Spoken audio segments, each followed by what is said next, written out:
पार्थ पवारांनी केलेल्या जमीन व्यवहाराची राज्याचे अर्थमंत्री आणि पार्थचे वडील अजित पवारांना कल्पना होती का असा सवाल उपस्थित होतोय। अजित पवारांनी दिलेल्या प्रतिक्रियेमुळे अनेक संभ्रम आणि प्रश्न निर्माण झाले आहेत। काही चुकीचं खपवून घेणार नाही असं आपण ठणकावल्याचं दादांनी म्हटलं, त्यामुळे दादांनी फटकारलं तरीही पार्थने रेटलं का असा सवाल उपस्थित होतोय। अजित पवारांनी नेमकं काय म्हटलंय ते बघूया।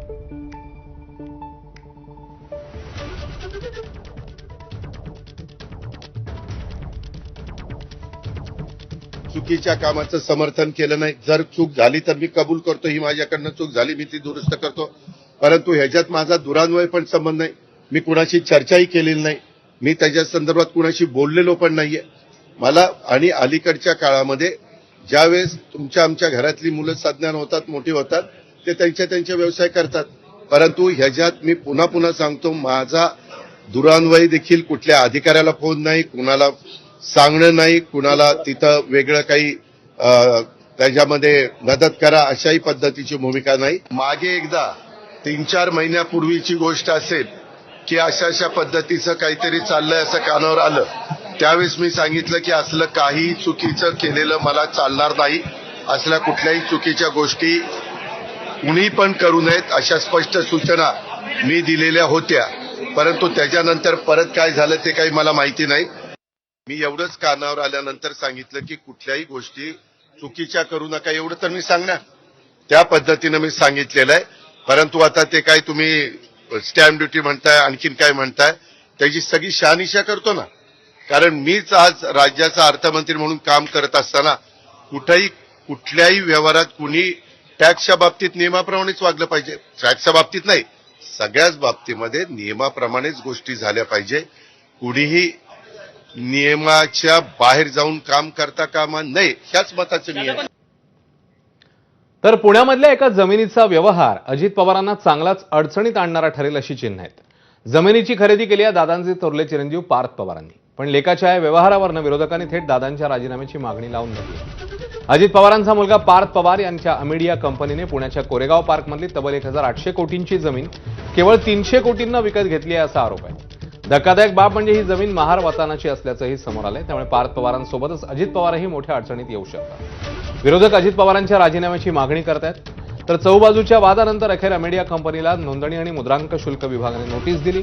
2% स्टॅम्प ड्युटी भरण्याचे आदेश देण्यात आले आहेत, त्यामुळे 6 कोटी रुपये स्टॅम्प ड्युटी म्हणून पार्थ पवार यांना भरावे लागतील। अमेडिया कंपनीने सवलत घेत 500 रुपयांचं मुद्रांक शुल्क भरलेलं। या प्रकरणी आता सविस्तर चौकशी होणार आणि 7 दिवसात अहवाल सादर करावा असे आदेशही देण्यात आले आहेत। त्यामुळे अजित पवारांची आता चहूबाजूने कोंडी झाली आहे।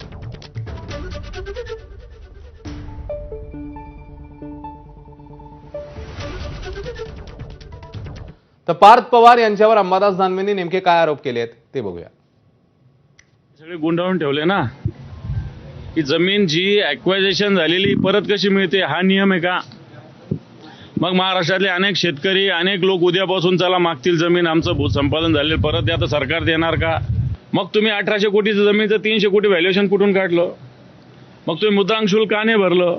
आणि कोणता नियम पार्थ पवारांनी पाळला हे पार्थ पवारांनी सांगावं। या सगळ्या विषयाचा खुलासा पार्थ पवारांनी करावा। रजिस्ट्री किती रुपयात झाली? 500 रुपयाच्या बॉन्डवर। परवाच्या दिवशी अजितदादा बोलले शेतकऱ्यांना तुम्हाला सगळं फुकट लागतं, फुकट लागतं, फुकट लागतं। तुम्हाला का फुकट लागतं? 1800ची जमीन 300 कोटीत का लागते? मुद्रांक शुल्क तुम्हाला का माफ करावा लागतो? दरम्यान पार्थ पवारांवर आरोप होत असतानाच पवारांच्या राष्ट्रवादीचे नेते एकनाथ खडसेंनी अजित पवारांच्या राजीनाम्याची मागणी केली। मी म्हणतोय की या व्यवहाराची पूर्णपणे चौकशी होईपर्यंत राजीनामा द्यावा। पूर्ण व्यवहार झाला आणि त्याच्यात अजितदादांचा काहीही संबंध आढळला आणि राजीनामा परत घ्यावा। पण नैतिक जबाबदारी तर स्वीकारली पाहिजे। आपला मुलगा त्या ठिकाणी व्यवहार केलेला सरकारी जमीन आहे, आता तर कसं होईल? अशा जमिनीच्या संदर्भामध्ये व्यवहार करत असताना गव्हर्नमेंटची परवानगी घ्यायला पाहिजे होती, ती यांनी घेतलेली दिसत नाही। किंवा परवानगी घेतली असेल तर अजूनपर्यंत तसं काही माहिती नाही। आणि ह्या सगळ्या अनियमितता लक्षात घेता या ठिकाणी सरकारच्या माध्यमातून चौकशी करण्याची घोषणा केलेली आहे।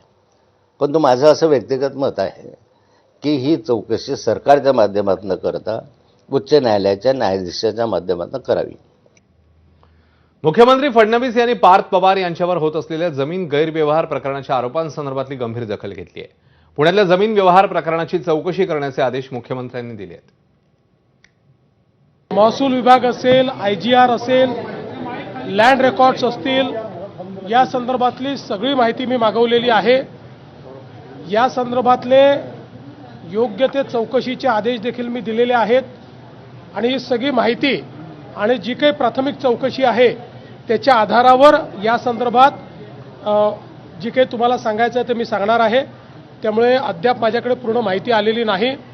प्रायमा फेसी जे मुद्दे समोर येत आहेत ते मुद्दे गंभीर आहेत. निश्चितपणे ही अनियमितता आहे की नाही हे पडताळून पाहिलं जाईल. अनियमितता असेल तर त्याच्यावर अतिशय कडक कारवाई ही केलीच जाईल.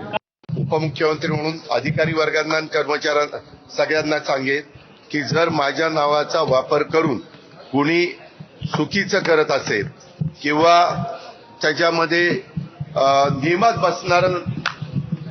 नियमात न बसणारं करत असेल तर त्याला कुठलाही माझा पाठिंबा नसेल. मी फार कायद्याच्या नियमाच्या चौकटीमध्ये राहून काम करणारा कार्यकर्ता आहे हे आपल्याला सगळ्यांना माहिती आहे. आणि त्याच्यामुळं मी आता मला आज कुणीतरी दुपारी मगाशी एक दाखवलं, मुख्यमंत्री म्हणाले की ह्याची चौकशी मी करतो. जरूर मुख्यमंत्र्यांनी चौकशी करावी, तो त्यांचा अधिकार आहे. तर जमीन घोटाळ्याचे आरोप होत असतानाच आत्या सुप्रिया सुळे मात्र पार्थ पवारांच्या पाठीशी उभे राहिले आहेत. पार्थवर पूर्ण विश्वास आहे अशी प्रतिक्रिया सुप्रिया सुळेंनी दिली. एकतर माझं स्वतःचं वैयक्तिक मत आहे की हा किऑस झालेला आहे. कारण काल रात्री खरं तर ती न्यूज ब्रेक झाली, मी ती आज सकाळीच पाहिली आणि माझा पार्थवर पूर्ण विश्वास आहे की पार्थ कुठलीही चुकीची गोष्ट करणार नाही. मी पार्थची सकाळीच बोलले, जेव्हा मला ही माहिती आली तेव्हा मी पहिला फोन आधी पार्थला केला की बाबा रे काय ही बातमी, मला समजून तरी सांग. त्याचं म्हणणं आहे आत्या मी काही चूक केलेली नाहीये आणि माझ्या वकिलांशी माझं बोलणं झालंय. तर जर वकिलांनी बोलणं झालंय तर ते वकील कदाचित सगळे कागदपत्र घेऊन तुम्हाला क्लॅरिफिकेशन देतील. सरकारी जमीन अशी विकता येते का, त्याचा एक प्रोसेस आहे. मग हा प्रोसेस फॉलो केला का नाही ह्याचं उत्तर कोण देऊ शकतं आपल्याला? ह्याचं उत्तर फक्त पुण्याचे कलेक्टर देऊ शकतात. त्याच्यामुळे त्याची आपण एक वाट बघूया. एक दुसरं, मग जमिनीचा व्यवहार झाला का नाही, हा तहसीलदार काय म्हणतात की मी सहीच नाही केली. अरे या बाबांनी सहीच नाही केली तर व्यवहार झाला का नाही झाला हे किती कन्फ्युजिंग आहे का नाही. एकीकडे पार्थ पवार प्रकरणात मुलाला समज देऊनही न ऐकल्याचा दावा करणाऱ्या अजित पवारांनी दुसरीकडे पक्षाला न जुमानणाऱ्या पदाधिकाऱ्यांचीही चांगली शाळा घेतली आहे. पक्षाची बदनामी खपवून घेतली जाणार नाही असा दम अजित पवारांनी दिलाय. गेल्या अनेक दिवसांपासून राष्ट्रवादीत सुरू असलेल्या वादावर अखेर अजित पवारांनी कठोर भूमिका घेतली. पुण्यातल्या पक्षाच्या बैठकीत रुपाली चाकणकर आणि रुपाली ठोंबरे समोरासमोर आल्या. यावेळी अजित पवारांनी प्रवक्त्यांची कानोघडणी केली आहे. प्रवक्त्यांनी आपली भूमिका मांडताना नीट मांडावी. आपल्या भूमिकेमुळे पक्षाची बदनामी होता कामा नये, ती खपवून घेणार नाही अशी सक्त ताकीद अजित पवारांनी दिली आहे. त्यामुळे प्रवक्त्या रुपाली ठोंबरेंचं नाव न घेता अजित पवारांनी इशारा दिलाय. तर पार्थ पवारांनीही हाच इशारा मनावर घेतला असता तर पक्षाची बदनामी टळली असती असाही सूर आता उमटतोय.